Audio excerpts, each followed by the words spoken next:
기독교계의 상태 개선에 관하여 독일 민족의 귀족에게 호소함.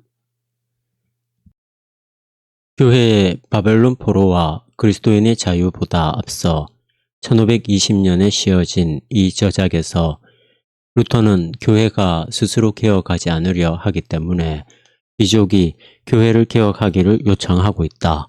이 저작에 언급된 교회의 부패상들은 인문주의자들과 개혁자들에 의해 똑같이 공격을 받았으며 사실 그것들 가운데 다수는 후대의 로마 가톨릭에 의해서도 반론되기도 했다. 이 문헌은 종교개혁 교회들의 등장에 앞선 것으로서 본질적으로 개혁에 대한 요구라는 점을 주목하여야 한다. 예수 신학박사 마르틴 루터는 성경학사이자 비텐베르크 대성당의 참사원인 경애하는 친구, 존경하는 훌륭한 명사 암스트로프의 니콜라스에게 헌정함. 인사 존경하고 훌륭하고 경애하는 친구인 당신에게 하나님의 은혜와 평화가 있으시기를 빕니다. 전도서 3장 7절에서 말씀하고 있듯이 침묵의 시간은 지나고 말할 때가 왔습니다. 나는 우리의 계획에 따라 기독교 개혁의 개선에 관한 몇몇 소론들을 묶어보았습니다. 나는 이 글을 독일의 귀족에 속하는 그리스도인들을 생각하며 씁니다. 하나님께서 평신도를 통하여 자신의 교회를 도와주실 것을 나는 바랍니다. 이는 이 일에 더욱더 적임자인 성직자들이 완전히 무심해졌기 때문입니다. 나는 내가 쓴 모든 글을 당신에게 보냅니다. 부디 검토해 주시고 필요하다면 수정해 주시기 바랍니다. 보잘것없고 하찮은 존재인 내가 사회에서 책임 있는 분들에게 매우 특별하고 중대한 문제에 대하여 감히 말을 꺼낸다는 것이 너무나 주제넘은 짓이라는 비판을 피하지 못하리라는 것을 압니다. 세상에서 그리스도인으로서의 임무를 감당하고 교양과 학식을 지닌 사람들에게 충고할 사람이 루터 박사 이외에는 아무도 없는 것처럼 내가 행동하고 있다는 것을 나는 고백합니다. 그러나 누가 내게 변명을 요구한다고 하더라도 나는 변명하지 않을 겁니다. 아마 나는 하나님과 세상에 대하여 또 하나의 어리석은 짓을 행하여야 할 의무가 있는 것 같습니다. 그것이 가치 있는 것일진데 내가 한번 궁정의 바보가 된다고 할지라도 이 소책자는 내가 할 수 있는 한도 내에서 그 빚을 갚으려는 시도입니다. 아무도 내게 바보의 모자를 보내거나 내 머리를 자를 필요는 없습니다. 문제는 우리 가운데 누가 다른 사람에게 방울을 달 것인가 하는 것입니다. 세상이 무엇을 하든 수도사는 자기가 가식되게 비친다 할지라도 세상 가운데 있어야 한다는 격언을 쫓아 나는 행동하지 않을 수 없습니다. 어리석은 자가 때로는 지혜롭게 말하며 지혜 있는 자가 자주 매우 어리석게 말을 합니다. 누구나 지혜롭게 되려고 하면 어리석은 자가 되라고 바울이 말했습니다. 더욱이 나는 어리석은 자일 뿐만 아니라 성경학 박사로 선서하였기 때문에 어리석은 자의 탈을 쓰고서라도 나의 서약을 이행할 수 있는 기회를 갖게 된 것을 기뻐합니다. 나는 당신이 통상적인 이해력이 있는 사람들에게 나를 변호해 주시기를 간곡히 요청합니다. 왜냐하면 나는 지적으로 매우 뛰어난 사람들의 호의와 선의를 얻으려고 하는 시도를 하지 않을 것이기 때문입니다.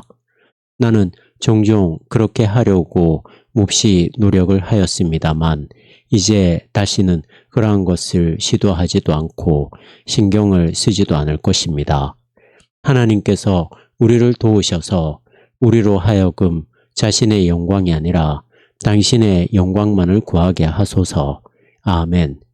위텐베르크 아우구스티누스 수도원에서 주후 1520년 세례 요한의 날 전야에 호소.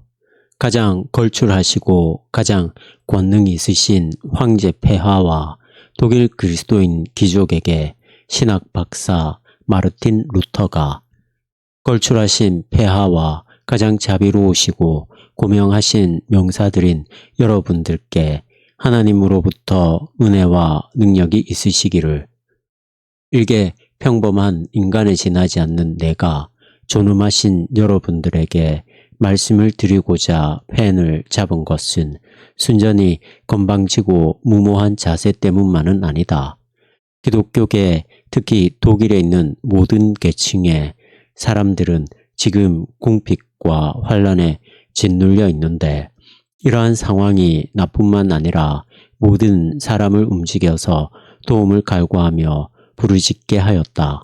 그것은 나로 하여금 하나님께서 어떤 사람에게 성령을 주셔서 이 불행한 민족에게 도움을 가져올 수 있게 해달라고 기도로서 간구하지 않을 수 없게 하였다. 공호회들에서 종종 개혁안들이 제안되었으나 그 개혁안들은 어떤 사람들의 술수에 의해 방해를 받아왔으며 사태는 점점 악화되어 왔다. 나는 하나님의 도우심으로 그들의 관계와 사악함을 밝히고자 한다.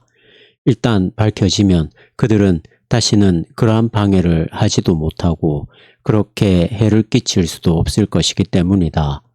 하나님은 우리에게 고귀한 혈통의 젊은이를 주셔서 우리의 머리가 되게 하심으로써 많은 심령들 속에 고귀한 소망들을 불러일으키셨다. 이러한 상황에서 우리가 우리의 할 수 있는 모든 것을 다하여 현재의 때와 우리에게 주신 하나님의 은혜로운 은사를 잘 사용하는 것이 합당하다. 바로 지금에 있어서 가장 절실한 첫 번째 일은 우리 각자가 모든 진지함으로 스스로를 준비하는 것이다. 우리가 세상에서 모든 권세를 가지고 있다 하더라도 우리는 큰 힘이나 지혜를 소유하고 있다고 믿고 일을 시작해서는 안 된다. 왜냐하면 우리가 우리 자신의 힘과 지혜를 의뢰한다면 하나님은 그런 식으로 선한 사업이 시작되는 것을 참을 수도 없고 또 참지도 않을 것이기 때문이다.